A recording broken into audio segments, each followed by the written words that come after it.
myself Pallavi. I am your commerce teacher, and today I am going to explain about the difference between commercial and non-commercial activity.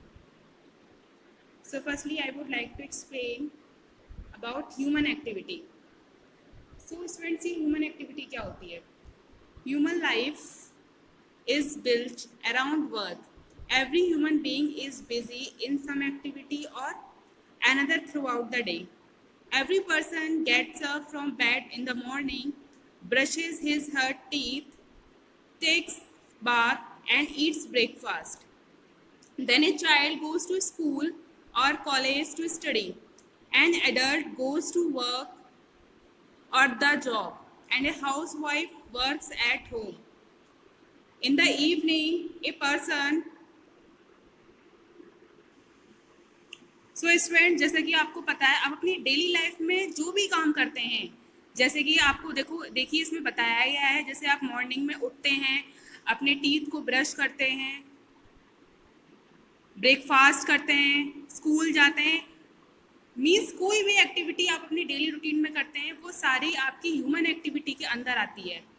In the evening a person comes back, watches television, eats dinner, and goes to bed at night.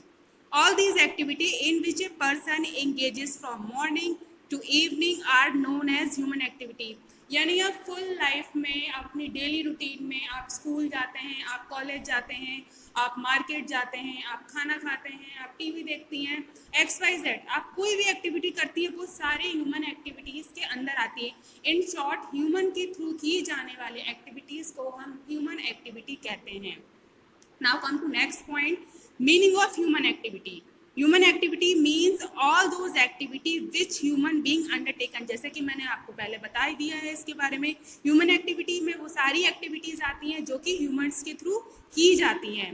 Human activities are undertaken to satisfy human wants. और human activities जो होती है वो human की desire को satisfy करने के लिए की जाती है. जैसे कि हम जो भी चाहते हैं, अगर हमें स्कूल जाना है तो हम स्कूल जाते हैं. ये सारी डिज़ायर जब ह्यूमन कंप्लीट करना चाहता है तो वो अपनी सेटिस्फेक्शन को कंप्लीट करता है.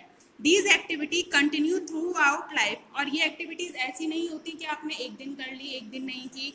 ये आपकी डेली रूटीन की लाइफ होती है. Because wants are enduring, unlimited and recurring. क्योंकि जो हमारी डिज़ायर होती है वो अनएक्सपेक्टेड होती है, कभी भी ख़त्म नहीं होती, कभी भी कंप्लीट नहीं होती. अगर आज आपके पास बाईसाइकिल है तो कल आप बाइक की एक्सपेक्टेशंस रखेंगे, फिर आप 4 व्हीलर की रखेंगे. तो इस तरह से जो हमारी डिज़ायर होती है वो कभी भी कंप्लीट नहीं होती. इसलिए ह्यूमन एक्टिविटी भी होती है वो कंटिन्यू चलती रहती है, ये कंटिन्यू प्रोसेस है. सम ऑफ द ह्यूमन एक्टिविटी, जिसमें से कि कुछ आपकी ह्यूमन एक्टिविटीज़ ऐसी हैं. वर्किंग इन ए ऑफिस, आप ऑफिस में काम करते हैं, आप फैक्ट्री में काम करते हैं, आप शॉप पर काम करते हैं. Produce direct economic benefit. अगर आप इस जगह काम करते हैं, ऐसी जगह काम करते हैं तो क्या होता है, आपको इकोनॉमिक बेनिफिट होता है. लेकिन वहीं पे कुछ एक्टिविटीज़ ऐसी भी होती हैं, फॉर एग्जांपल जैसे praying, playing, sleeping, produce no direct economic benefit. अब आपको दोनों में डिफरेंस समझ में आ रहा होगा. ऊपर वाली जो आपकी एक्टिविटीज़ थी जिसमें कि आपको इकोनॉमिक बेनिफिट हो रहा था, यानी कहीं ना कहीं आपको मनी अर्न हो रही थी, तो इस टाइप की एक्टिविटीज़ को हम कमर्शियल एक्टिविटी कहते हैं या फिर इकोनॉमिक एक्टिविटी कहते हैं. कुछ एक्टिविटीज़ आपके ह्यूमन के थ्रू ऐसी की जाती हैं, जैसे आप प्रे करते हैं, आप सोते हैं, आप खाना खाते हैं. अब ऐसी एक्टिविटीज़ में तो आपको मनी अर्न नहीं होती ना. तो जब ऐसी एक्टिविटीज़ में मनी अर्न नहीं होती तो वो नॉन इकोनॉमिक बेनिफिट एक्टिविटी या फिर नॉन कमर्शियल एक्टिविटी कहलाती हैं. नेक्स्ट पॉइंट में कैरेक्टरिस्टिक्स हैं. These are the characteristics of human activities. So let's start. Point 1, human activities are activities which can be undertaken only by human activity. Human activities में वो सारी activities आती है जो कि ह्यूमन के थ्रू की जाती हैं. अब ह्यूमन बीइंग में man, women, children, these activity involves human efforts. Second, human activities are undertaken to satisfy human wants which are unlimited. human activity humans की desire को satisfy करने के लिए की जाती है जो कि हमेशा unlimited ही होती हैं. अगर आज आपके मार्क्स 5 आए हैं तो कल आपकी एक्सेप्टेशन 7 की होगी, 8 की होगी, 3 या 4 की तो नहीं होगी. इसीलिए अनलिमिटेड होती है, कभी कंप्लीट नहीं होती. Human activities continue through out the life. ये भी मैंने आपको बताया है. ह्यूमन एक्टिविटी जो होती है वो आपकी लाइफ टाइम चलती रहती है। Human activities have a very wide range, इसका भी कोई रेंज लिमिटेड नहीं होती, ये वाइडली होती है, इसका जो स्कोप होता है वो बहुत वाइड होता है। Human activities are perform both for earning money as well as for obtaining personal satisfaction. ये भी मैं आपको बता चुकी हूँ लास्ट प्रीवियस पैराग्राफ में। Human activities are perform for earning money. Human activities दो टाइप्स की होती है, एक आप उसको प्रॉफिट अर्निंग के मोटिव से भी कर सकते हैं और सेकंड आप अपना पर्सनल सेटिस्फैक्शन के मोटिव से भी कर सकते हैं। तो अगर आप अर्निंग मोटिव के से करते हैं तो कौन कौन सी एक्टिविटीज़ होंगी, आपकी जॉब है, आपकी प्रोफेशनल लाइफ है। अब सपोज आप मार्केट जा रहे हैं, मार्केट में जाके अगर आप किसी की हेल्प करते हैं तो आप उससे पैसे तो लेंगे नहीं, तो वो क्या हो जाता है आपका, वो आपकी पर्सनल सेटिस्फैक्शन, यानी आपने अपनी फीलिंग्स के थ्रू अपनी फीलिंग्स को सेटिस्फाई किया, अपनी पर्सनल फीलिंग को सेटिस्फाई किया, किसी को खुशी देने की कोशिश की, तो ये सारी आपकी नॉन कमर्शियल एक्टिविटी में आती है। नेक्स्ट है आपका types of human activity. All human activities में broadly be classified into two categories. Human activities को हमने टू कैटेगरीज में डिफाइन किया है, क्लासिफाई किया। फर्स्ट वन इज इकोनॉमिक और commercial activity, second one is non economic और नॉन कमर्शियल एक्टिविटी। तो सबसे पहले firstly we will explain about the economic and non commercial activity. Economic activities are undertaken with the object of earning money and acquiring wealth.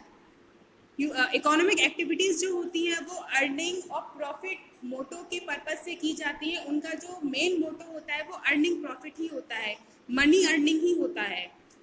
These activity result in the production of economic goods and services, और इनका जो result होता है वो भी goods and services के through positive ही होता है। Business is an economic activity, but it differs from other economic activities such as those of an employee or self-employed person like doctor, lawyers, chartered accountant, etc. Students, business activity बहुत सारी होती है लेकिन कुछ different होती है एक दूसरे से। जैसे आपकी एम्प्लॉई है और आपका सेल्फ एम्प्लॉयड है। एम्प्लॉयज़ और सेल्फ एम्प्लॉयड में डिफरेंस होता है। Can you tell me what is the difference between employees and self employed? Employees वो होते हैं जो कि एक टाइम पीरियड के लिए काम करते हैं। जैसे आप किसी कंपनी में जॉब करते हैं तो ये आपको बहुत अच्छे से पता है कि आपको मंथली पेमेंट मिलना है, तो ये आपका एक एम्प्लॉय हो जाएगा। लेकिन सेल्फ एम्प्लॉयड क्या होता है, अब जैसे एग्जांपल्स के थ्रू समझने की कोशिश करिए। डॉक्टर्स हैं, डॉक्टर्स की अर्निंग हम पर डे में भी इंक्लूड कर सकते हैं क्योंकि वो तो खुद के लिए सेल्फ एम्प्लॉयड आई है, उसको तो खुद का बिजनेस है। एक आपका लॉयर होता है, लॉयर में जैसे जैसे केसेस आते हैं उसकी अर्निंग वैसे होती है। चार्टर्ड अकाउंटेंट है, उसके पास जितने भी अकाउंटेंट्स के लिए ऑफर आते हैं। तो ये डिफरेंस होते हैं एम्प्लॉयज़ और सेल्फ एम्प्लॉयड में। अब बात करते हैं हम non economic activities are inspired by sentiments and emotions such as love for the family. Non economic activities की अगर हम बात करें तो ये लव, हम फैमिली के लिए जो भी हमारे डेस्पिरेशंस होती हैं, लव है, जैसी भी फीलिंग्स होती हैं, डिज़ायर टू हेल्प, अगर हम किसी गरीब की हेल्प करते हैं, and love for the country, और अपनी कंट्री के लिए भी अगर हमारे लव करते हैं या फिर कुछ ऐसा काम करते हैं तो ये सारी हमारी डिज़ायर के अंदर आती है। These activity are not undertaken for non monetary gain, और इन एक्टिविटीज़ को हम नॉन मॉनेटरी गेन में नहीं लेते but for one satisfaction and happiness. इनको हम अपनी खुशी में और अपनी पर्सनल सेटिस्फैक्शन में इंक्लूड करते हैं। Next topic is characteristics of economic and commercial activity. The main characteristics of economic and activities are as follows. First one is economic motive. Economic activity are undertaken to earn money and acquire wealth. The main motive behind these activities is to make an economic gain. These activities are performed by human being for earning livelihood. Student, जैसे कि मैंने आपको पहले बताया था, economic activities में economic activity money को earn करने के लिए की जाती है। द मेन मोटिव, जो इसका मेन मोटिव होता है वो इकोनॉमिक गेन करने के लिए होता है। इकोनॉमिक गेन, प्रॉफिट मोटिव होता है, मनी को अर्न करने के लिए होता है। नेक्स्ट है आपका productive. Economic activity involves production, distributions and exchange of goods and services for satisfying human wants.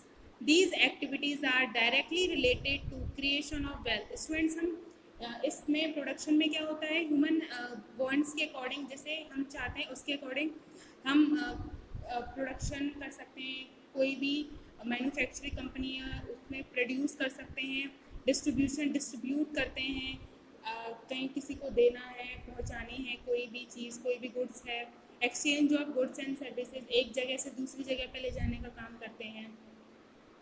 Economic next है आपका economic resources. Economic activity make use of economic resources such as land, labour, capital. Economic activities का use है, या फिर कहें कि हम economic activities में इकोनॉमिक प्रॉफिट मोटो अर्न करने के लिए इकोनॉमिक रिसोर्सेज का यूज़ करते हैं, जैसे कि लैंड है आपका, लेबर है और कैपिटल है। Next one is rational use. Economic activity requires proper allocation of scarce resources so as obtain maximum output from them.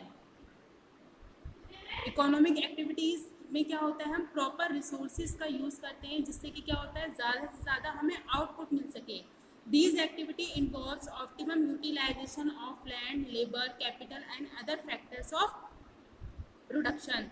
और इस इकोनॉमिक एक्टिविटीज़ में लैंड है, लेबर मतलब आपके जितने भी वर्कर्स होते हैं, कैपिटल है और अदर फैक्टर्स हैं जो कि प्रोडक्शन में हेल्पफुल होते हैं, ये सारी चीज़ें इन्वॉल्व होती हैं। Welfare of society can be maximise when the best possible use of resources is made. जब ज़्यादा से ज़्यादा प्रोडक्शन होता है, ज़्यादा से ज़्यादा प्रॉफिट होता है, तो वो कहीं ना कहीं हमारी सोसाइटी के लिए भी वेलफेयर प्रूव होता है।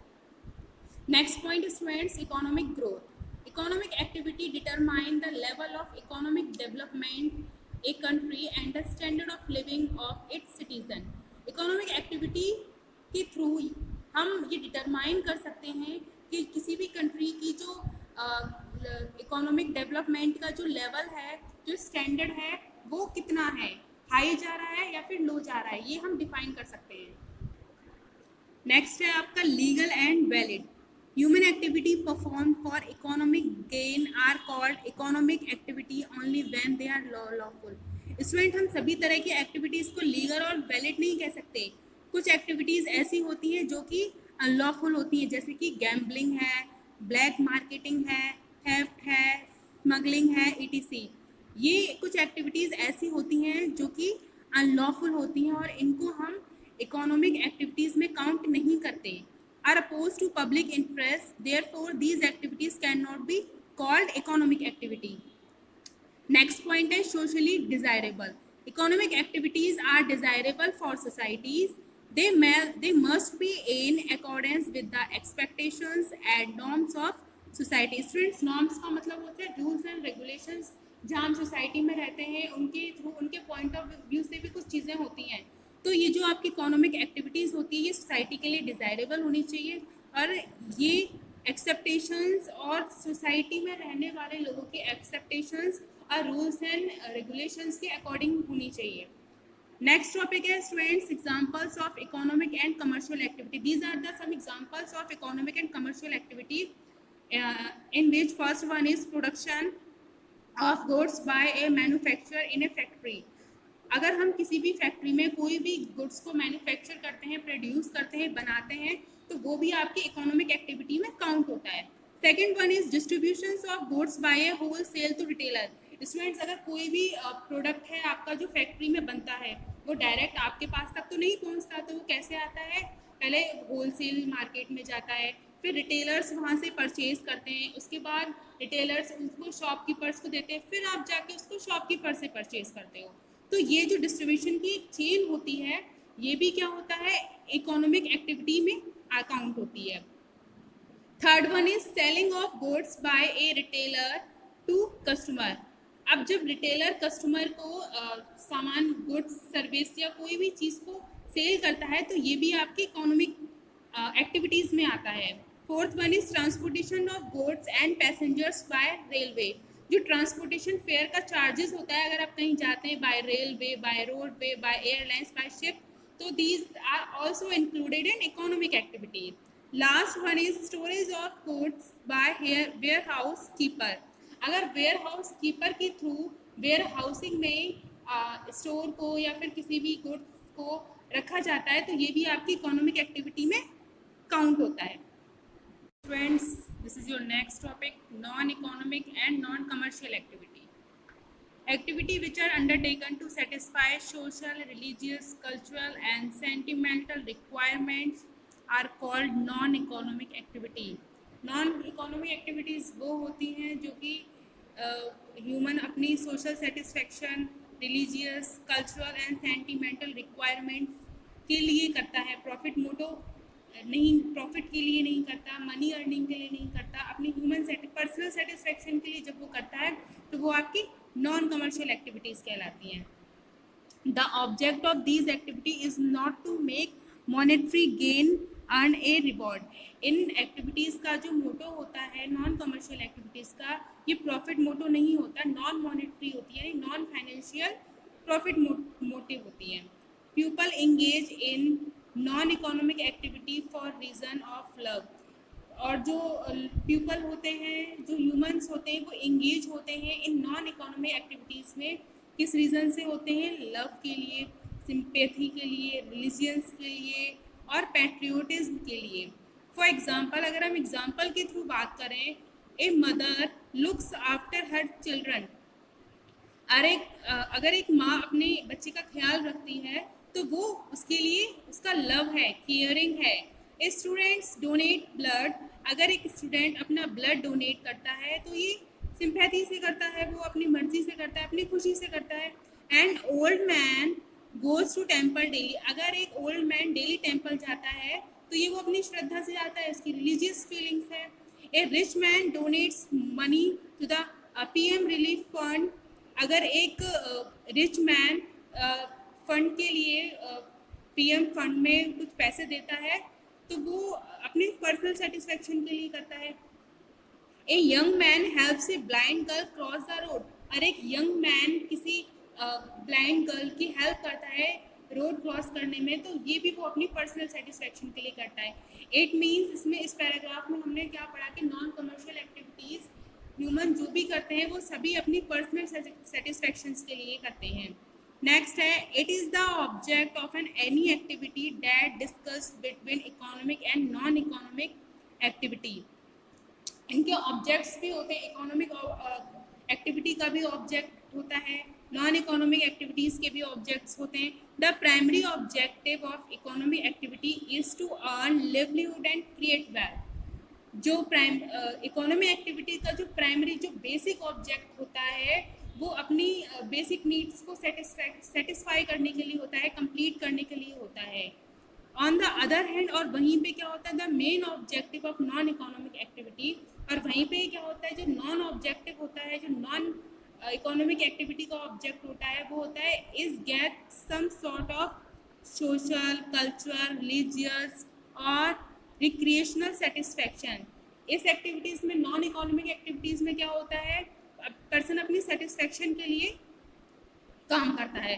The output of economic activity can be measured in terms of money. Economic activity का जो आउटपुट होता है, यानी इकोनॉमिक एक्टिविटी करने के बाद जो आपको आउटपुट मिलता है उसको आप मनी के टर्म्स में एक्सप्लेन कर सकते हैं, बता सकते हैं। For example, the salary of a teacher. अगर आप कहीं पे भी एज ए टीचर जॉब करते हैं तो आपको मंथली पेमेंट मिलता होगा, उसको आप मनी के टर्म्स में एक्सप्लेन कर सकते हैं कि आपकी मंथली सैलरी कितनी है। इसी तरह से अगर हम डॉक्टर की फ़ीस की बात करते हैं और बिजनेसमैन की किसी प्रॉफिट की बात करते हैं तो उसमें भी क्या होता है, उसको भी हम मनी के टर्म्स में एक्सप्लेन कर सकते हैं।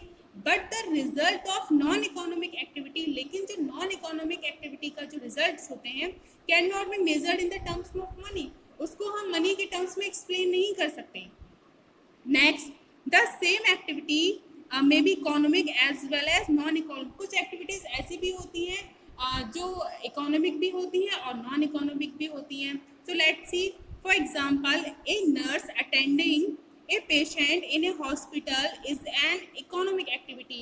अगर एक नर्स किसी भी पेशेंट को अटेंड करती है, उसकी देखभाल करती है, तो ये उसकी इकोनॉमिक एक्टिविटी हो गई। क्यों? क्योंकि as a nurse work for a salary, क्योंकि जो नर्स है वो सैलरी के लिए वर्क करती है और उसकी जो आउटपुट को, उसके काम करने के बाद उसके आउटपुट को हम मनी के टर्म्स में एक्सप्लेन कर सकते हैं। बट लेकिन हम उसी नर्स की बात करें, when the same nurse attend to her sick mother at home, लेकिन उसी नर्स, अगर वही नर्स अपने घर में अपनी मदर की देखभाल करती है, केयरिंग करती है, तो वो इसकी नॉन इकोनॉमिक एक्टिविटी हो जाएगी। उस एक्टिविटी को हम मनी के टर्म्स में एक्सप्लेन नहीं कर सकते, मनी के टर्म्स में मेजर नहीं कर सकते, इसीलिए वो उसके लिए नॉन इकोनॉमिक एक्टिविटी हो जाएगी। Next point is non-economic activity are undertaken due to the following considerations. कुछ एग्जाम्पल्स हैं ये नॉन इकोनॉमिक एक्टिविटी के।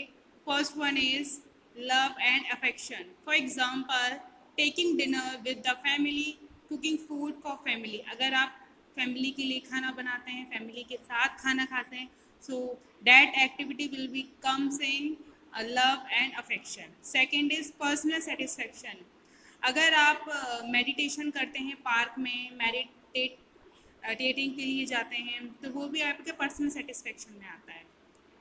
फिजिकल नीड, अगर आप अपने फिजिकल नीड के अकॉर्डिंग मॉर्निंग वॉक जाते हैं, मॉर्निंग वॉक करते हैं, तो वो भी आपकी फिजिकल नीड में आता है। फिजिकल नीड आपका नॉन इकोनॉमिक एक्टिविटी में आता है। रिलीजियस ऑब्लिगेशंस, फॉर एग्जांपल मंदिर में जाके आप प्रे करते हैं, तो वो आपका रिलीजियस ऑब्लिगेशन हो गया। सोशल ऑब्लिगेशन में क्या होता है, अगर आप किसी भी विक्टिम की हेल्प करते हैं जिसका एक्सीडेंट हुआ हो, फ्लड हुआ हो, अर्थक्वेक आया हो।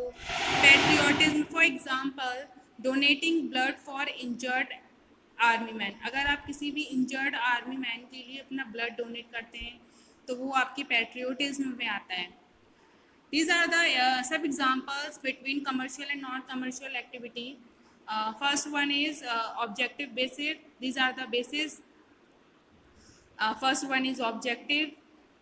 जो कमर्शियल एक्टिविटीज़ का ऑब्जेक्ट होता है वो मैंने आपको बताया है कि प्रॉफिट अर्न करना होता है, टू अर्न ए लिविंग, अपना स्टैंडर्ड ऑफ लिविंग इंक्रीज करना, प्रॉफिट मोटो होता है। जबकि नॉन कमर्शियल एक्टिविटीज़ का ऐसा कोई भी सेटिस्फेक्शन नहीं होता। नॉन कमर्शियल एक्टिविटी में आपका केवल पर्सनल सेटिस्फेक्शन होता है। Second point is expectation. Money income is expected. इसमें आप मनी इनकम को एक्सपेक्ट करते हो, इसमें प्रॉफिट को एक्सपेक्ट करते हो, लेकिन इसमें money income is not expected. लेकिन नॉन कमर्शियल एक्टिविटी में money income is not accepted. Next one is relationship, directly related to income and wealth and not related to income and wealth. In commercial activities, relationship में, commercial activity में ये आपकी direct income से relate करता है और यहाँ आपके इनकम से रिलेट नहीं करता। मेजरमेंट ऑफ आउटकम, इसके मेजरमेंट को, इसके रिजल्ट को हम मनी के टर्म्स में एक्सप्लेन कर सकते हैं, लेकिन नॉन कमर्शियल एक्टिविटी का जो रिजल्ट आता है, जो आउटपुट आता है, उसको हम मनी के टर्म्स में एक्सप्लेन नहीं कर सकते। Logic, guided by rational considerations of cost and benefits. इसमें आपकी कॉस्ट एंड बेनिफिट्स को कंसीडर किया जाता है और यहाँ पे आपके सेंटीमेंट्स हैं, इमोशंस हैं, जिसमें गेन और सेक्रीफाइस नहीं होता। Resources involves proper allocation of optimum use of resources. इसमें आपको प्रॉपर ऑप्टिमम यूटिलाइज रिसोर्सेज की ज़रूरत होती है, जैसे कि आपकी लैंड है, आपकी कैपिटल है, एम्प्लॉयज़ हैं, वर्कर हैं, लेकिन इसमें आपको ऐसे किसी भी तरह की ऑप्टिमम यूटिलाइजेशन रिसोर्सेज की ज़रूरत नहीं होती और ज़रूरी नहीं है। It's not compulsory, not essential. Types of examples, business, profession and employment are the examples of commercial activity, and family oriented, religious, social, culture and national satisfactions are the examples of non commercial activity. This is your next topic, types of commercial activity. Economic activities are also known as occupation. Economic activities को हम occupations भी कहते हैं, job oriented होती है ये। Economic activities और occupations में be classified into 3 broad categories. इनको 3 ब्रॉड कैटेगरीज में डिस्ट्रीब्यूट किया गया है। First one is business, second one is profession and third one is employment. सबसे पहले हम बिजनेस की बात करते हैं। Business includes all those economic activities. Business के अंदर वो सारी इकोनॉमिक एक्टिविटीज़ आती हैं which are concern with production and exchange of goods and services with the object of earning profit. Business के अंदर वो सारी ही इकोनॉमिक एक्टिविटीज़ आती हैं जिसमें कि हम प्रोडक्शन करते हैं, किसी भी प्रोडक्ट को प्रोड्यूस करते हैं, गुड्स एंड सर्विसेज खरीदते हैं, इंपोर्ट करते हैं, एक्सपोर्ट करते हैं, सिर्फ प्रॉफिट मोटो के प्रॉफिट अर्निंग के मोटो से। जब हम प्रॉफिट अर्निंग के मोटो से गुड्स एंड सर्विसेज को खरीदते हैं, बेचते हैं, प्रोडक्शन करते हैं, तो वो आपका बिजनेस में आता है। Business is an continuous process. जो बिजनेस होती है वो आपकी कंटिन्यू प्रोसेस होती है, because it is undertaken for earning money. क्यों? क्योंकि इसका जो मोटो होता है वो अर्निंग मनी होता है एंड प्रोड्यूसिंग वेल्थ, और वेल्थ को प्रोड्यूस करना। All organisations is an business activity are called business enterprises. और ये सभी तरह की जो ऑर्गेनाइजेशंस होती है, बिजनेस एंटरप्राइजेस, बिजनेस फर्म्स के नाम से जानी जाती हैं। सिमिलरली, और इसी तरह से हम कह सकते हैं कि a person who are engaged in business are known as businessman. और कोई भी एक ऐसा पर्सन जो कि बिजनेस में एंगेज है उसे हम बिजनेसमैन कह सकते हैं। Business creates various types of utilities by making goods and services more valuable and useful to consumers. और बिजनेस ऐसी काफ़ी सारी चीज़ों को क्रिएट करता है, बहुत सारी यूटिलिटीज़, बहुत सारे वैल्यूएबल प्रोडक्ट्स ऐसी बनाता है, गुड्स एंड सर्विसेज प्रोवाइड कराता है जो कि कंज्यूमर्स के लिए बहुत ही यूजफुल और हेल्पफुल होता है। When raw materials are converted into finished goods, जब raw material को finished goods में convert किया जाता है, it creates form utility, तो वो useful होता है, वो usable होता है। Place utility is created by transporting goods from the place of production to the place of consumers, और वो जगह क्रिएट की जाती है ट्रांसपोर्टेशंस के थ्रू, जिससे कि गुड्स जो है वो प्रोडक्शन वाले प्लेस से कंज्यूमर्स तक, कंजप्शंस तक जा सके। Goods are stored for future use which result in the creation of time utility. Goods जो है वो स्टोर करके रखे जाते हैं फ्यूचर के लिए। कभी कभी क्या होता है, फ्यूचर में हमें ज़रूरत पड़ती है तो हम गुड्स को स्टोर करके रख लेते हैं, और जिसको हम फ्यूचर में यूज़ कर सकते हैं, फ्यूचर में काम आने पर यूज़ कर सकते हैं। A factory, shop, transport company, warehouse, insurance company, bank, and all are the examples of business activity. Firm providing direct services, कुछ फर्म्स ऐसी भी होती हैं जो कि डायरेक्ट सर्विसेज प्रोवाइड कराती हैं, जैसे कि आपकी टेलर है, आपका ड्राई क्लीनर है, आपकी ब्यूटी पार्लर है, and these are the examples of the direct business services. Business is regarded as an economic activity due to following reasons. Business activity एक इकोनॉमिक एक्टिविटी होती है। इस तरह से आप इसको और देख सकते हैं। First one is the objective of business activity is to sell goods and services for profit. Business activity में हम क्या करते हैं, सेल गुड्स एंड सर्विसेज को बेचते हैं, खरीदते हैं प्रॉफिट के लिए। Second one is business activity require use of scarce resources. Business activities में प्रॉपर रिसोर्सेज की ज़रूरत होती है, लाइक कैपिटल है, आपका बजट है, आपका फाइनेंस है, लेबर है, वर्कर्स हैं, रॉ मटेरियल्स हैं, इन सब चीज़ों की ज़रूरत होती है, तभी आप किसी भी प्रोडक्ट को प्रोड्यूस कर सकते हैं, मैन्युफैक्चर कर सकते हैं फैक्ट्री में। Last one is business activities satisfy the needs of businessman. Business activities जो होती है वो एक बिजनेसमैन की नीड्स को सेटिस्फाई करती हैं and their families by generating income, और फैमिलीज की जो नीड है उसको भी सेटिस्फाई करती हैं। जो भी इनकम होती है उस बिजनेस से, उसके through business activity also satisfy various needs of general public, और जनरल पब्लिक की जो नीड्स होती हैं बिजनेस के थ्रू वो भी सेटिस्फाई होती है by making goods and services available to the people. क्योंकि हम जिसका भी बिजनेस करते हैं वो लोगों की नीड्स को सेटिस्फाई करता है, पीपल की नीड्स को सेटिस्फाई करता है, तो ऐसे हम कह सकते हैं business is very important for us. Students, this is your next topic, that is profession. The term profession means an occupation which involves application of specialized knowledge and skills to earn a living. इसमें क्या होता है student, इसमें हमें किसी एक particular degree में specialised होना होता है। ऐसा नहीं है कि आप टीचर भी हैं, आप डॉक्टर भी हैं, आप लॉयर भी हैं, आपको एक पर्टिकुलर फील्ड में वेल नॉलेज होना चाहिए, आपको फुली नॉलेज होनी चाहिए उस फील्ड के बारे में। The persons who are engaged in professions are called a professionals.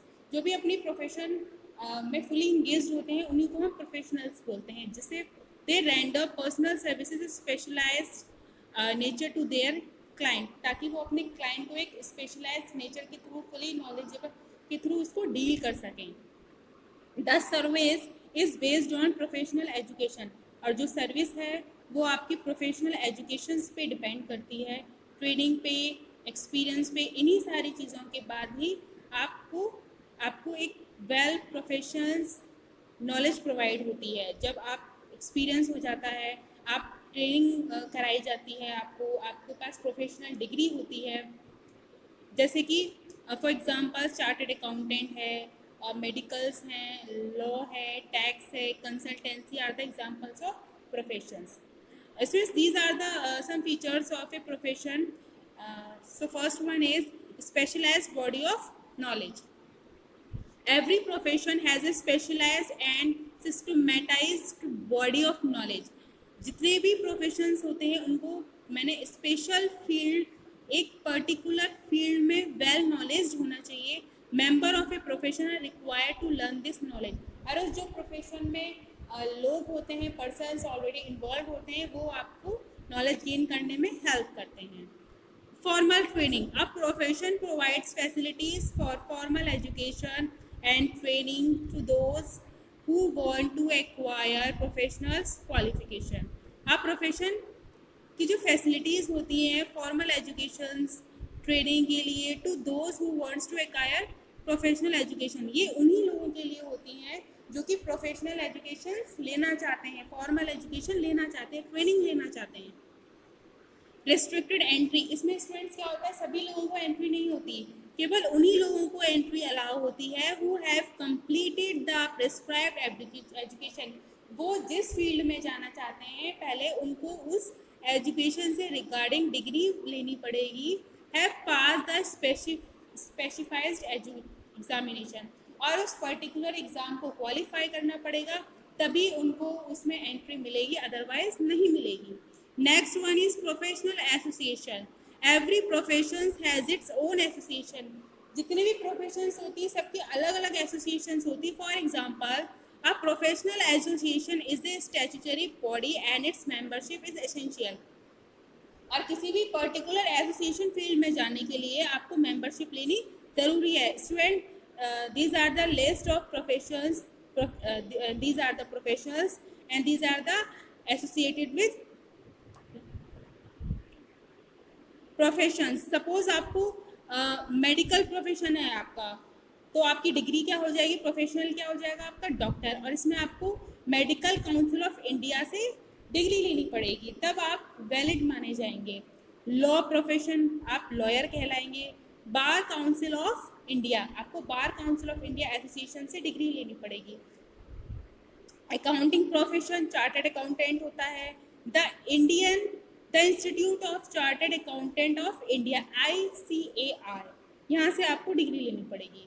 Company secretary profession, company secretaries, the institute of company secretaries of India, ICSI, यहाँ से आपको कंपनी सेक्रेटरी के लिए सेक्रेटरी सर्टिफिकेट लेना पड़ेगा।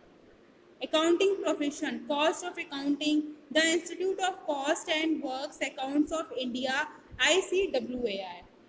लास्ट है आपका इंजीनियरिंग प्रोफेशन, जिसे कि हम इंजीनियर्स बोलते हैं, the institute of engineers India, यहाँ से आपको डिग्री लेनी पड़ेगी, जब भी आप प्रोफेशनली कहलाएंगे। Students, employment means an economic activity where people work for others exchange for some remuneration. Employment क्या होता है, कोई भी पर्सन किसी और के लिए, किसी अदर पीपल के लिए काम करता है और बदले में क्या लेता है, रिम्यूनरेशन लेता है। The person who work for others are called employee, और ऐसे पर्सन जो दूसरों के लिए काम करते हैं उसको क्या बोलते हैं, एम्प्लॉयज बोलते हैं।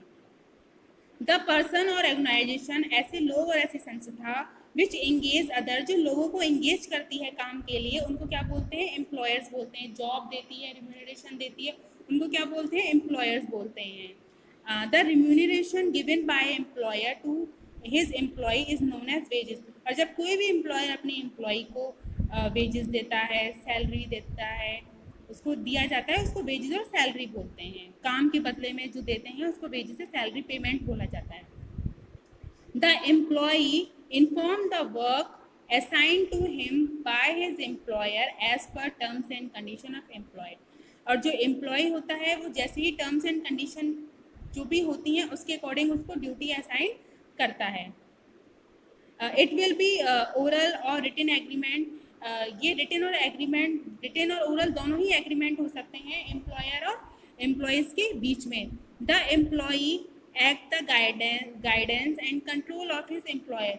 एम्प्लॉय जो होता है वो अपने एम्प्लॉयर पे या कोई भी जो भी इंफॉर्मेशन होती है, इंस्ट्रक्शन होती है, उसके अकॉर्डिंग काम करता है। The employer may be government department और प्राइवेट इंटरप्राइजेज। और जो गवर्नमेंट होता है, जो एम्प्लॉयज़ होता है वो मे बी गवर्नमेंट भी हो सकता है, प्राइवेट सेक्टर फर्म्स में भी इंगेज हो सकता है। Employment does includes all types of job in government officers. Employment that includes all types job in government offices and private enterprises. Employment आपकी कहीं भी हो सकती है, गवर्नमेंट इंटरप्राइजेज में भी हो सकती है और प्राइवेट इंटरप्राइजेज में से भी हो सकती है। When A professionally qualified person, अगर एक कोई प्रोफेशनली क्वालिफाइड पर्सन भी एज ए एम्प्लॉय काम करता है तो उसको भी हम एम्प्लॉयमेंट में ही काउंट करते हैं। फॉर एग्जाम्पल, ए डॉक्टर में be employed in a hospital. अगर हम देखें तो यहाँ पे डॉक्टर प्रोफेशन है, लेकिन अगर कोई डॉक्टर किसी हॉस्पिटल में काम करता है तो ये उसके लिए एम्प्लॉयमेंट वाली जॉब हो जाएगी। A chartered accountant currently working as an accountant in a company, ये भी उसके लिए एम्प्लॉयमेंट हो जाएगा क्योंकि ये रिम्यूनरेशन के लिए काम कर रहा है। जॉब है, उसका प्रोफेशनल लाइफ है, लेकिन काम वो किसी अदर पर्सन के लिए कर रहा है, रिम्यूनरेशन के लिए। And a lawyer may be served as a law officer in a bank. These are the some examples of employment are as follows.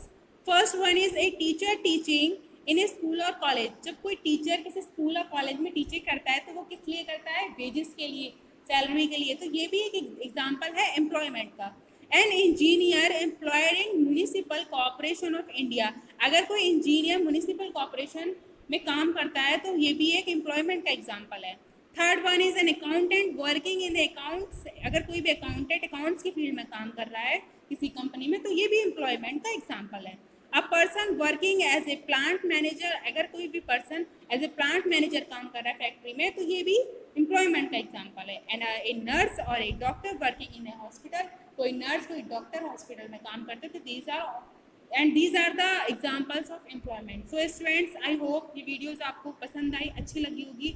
इसको ज़्यादा से ज़्यादा लाइक करिए, सब्सक्राइब करिए। Thank you very much. So students, now come to book exercise. Short question answer. Question number 1, how would you classify human activities. आप human activities को कैसे classify करेंगे ये आपको बताना है। Second question, what do you understand by commercial activities. आप commercial activities से क्या समझते हैं। Third one is what is meant by non commercial activity. आप नॉन कमर्शियल एक्टिविटी से क्या समझते हैं। Fourth one is the same activity में be commercial as well as non commercial at different times और प्लेसेस। क्या एक ही एक्टिविटी कमर्शियल और नॉन कमर्शियल एक्टिविटी हो सकती है, इस पर आपको कमेंट करना है। Fifth, name the various types of commercial activity. आपको डिफरेंट टाइप्स की कमर्शियल एक्टिविटीज़ बतानी है। Six, define the term business. आपको बिजनेस को एक्सप्लेन करना है, मीनिंग बताना है, उसका डिफाइन करना है। Seventh, define the profession. आपको प्रोफेशन को डिफाइन करना है। Name 3 characteristics of profession. आपको प्रोफेशन के कैरेक्टरिस्टिक्स को बताना है। 3 characteristics, only 3 characteristics. Ninth, state the objective of commercial activity. आपको कमर्शियल एक्टिविटी के ऑब्जेक्टिव्स बताने हैं। Give two differences between commercial and non commercial activity. आपको कमर्शियल और नॉन कमर्शियल एक्टिविटीज़ के बीच में 3 डिफरेंसेस बताने हैं। What is the main M of human activity. Human activity का मेन एम क्या है वो बताना है आपको। Give two examples of direct service. Direct services के 2 एग्जाम्पल्स बताने हैं। What is employment. एम्प्लॉयमेंट क्या है ये बताना है। Give two examples of a profession. Profession के 2 एग्जाम्पल्स देने हैं। 15, give 5 examples of business activity. 5 examples business activity के देने हैं। दिस इज अ ऐसे type, it means long questions. First, explain the nature of commercial activity. आपको commercial activity का nature explain करना है। Second, discuss between commercial and non commercial activity. आपको commercial non commercial activity को discuss करना है।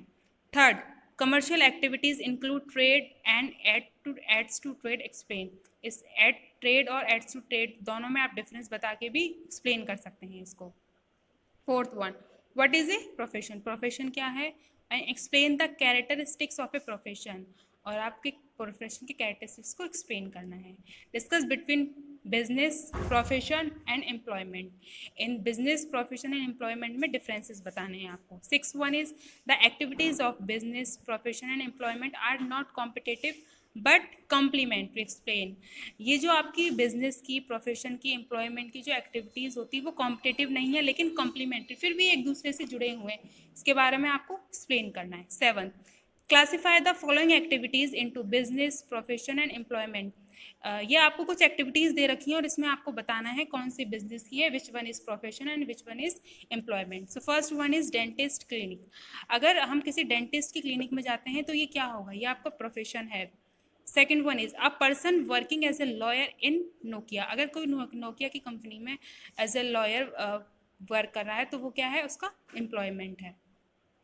Third one is A matriculate running A grocery stock, that is business. Fourth one is your school teacher is employment. Fifth one is Sunil Mittal, the chairman of Bharti Airtel. This is employment. Sixth one is the president of India. ये उसकी उनकी job है। Seventh your Taylor, profession है उनका, sole proprietorship है, याद रखिएगा। Eighth your barber, profession है उसका, कोई भी पर्सन बाल तो नहीं काट सकता, तो ये भी एक प्रोफेशन में ही आता है। Ninth A dentist working in hospital, that is employment. 10th, a lawyer practicing in Delhi High Court, that is employment.